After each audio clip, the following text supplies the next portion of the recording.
Bonjour et bienvenue dans cette présentation qui va poser le cadre de notre projet de recherche-action ici au Togo.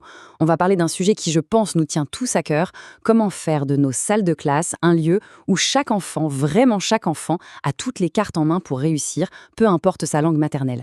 C'est un défi passionnant qu'on va relever ensemble. Alors voilà la question qui va être notre boussole, notre fil rouge tout au long de ce travail. Comment est-ce que les langues locales, nos langues du milieu, peuvent devenir cette clé qui va permettre de débloquer le potentiel de chaque élève?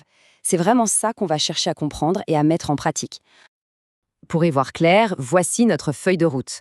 On va vite revoir notre question de recherche, puis on va plonger dans le contexte et ses défis, que l'on connaît bien. Ensuite, on verra le plan d'action très concret pour novembre et décembre. On parlera de l'appui qui sera à nos côtés. Et enfin, on se projettera sur les prochaines étapes. Allez, on y va?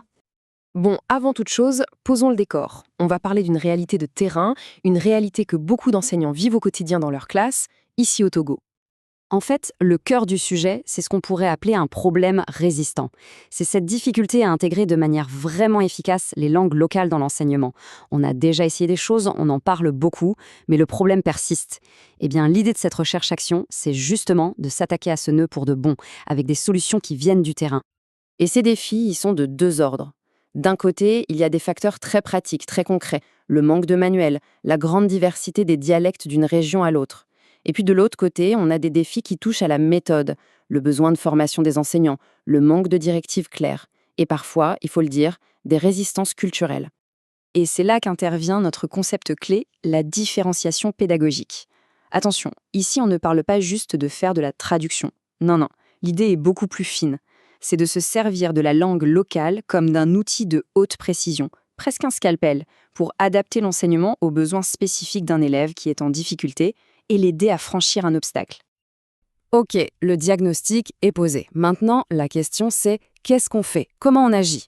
Alors voyons ensemble le plan d'action très concret qu'on va mettre en place dès novembre et jusqu'à la fin de l'année. Pour cette première phase, on va procéder en 4 temps. D'abord, on va analyser ce qui se fait déjà et surtout écouter les besoins. Ensuite, et c'est fondamental, on va co-construire, c'est-à-dire qu'on va définir ensemble, avec les enseignants, les conditions pour que ça marche. À partir de là, on pourra concevoir des outils concrets. Et enfin, on planifiera le suivi parce que l'accompagnement est la clé.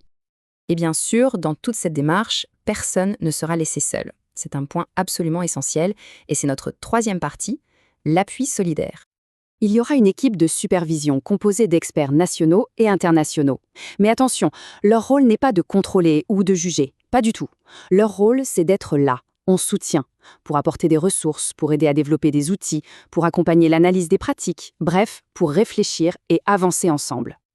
Voilà pour le plan d'action immédiat. Mais il faut voir plus loin.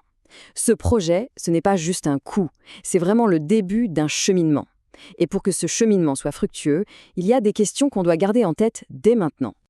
Et sans doute la question la plus importante de toutes, c'est celle-ci. Comment on fait pour que ça dure?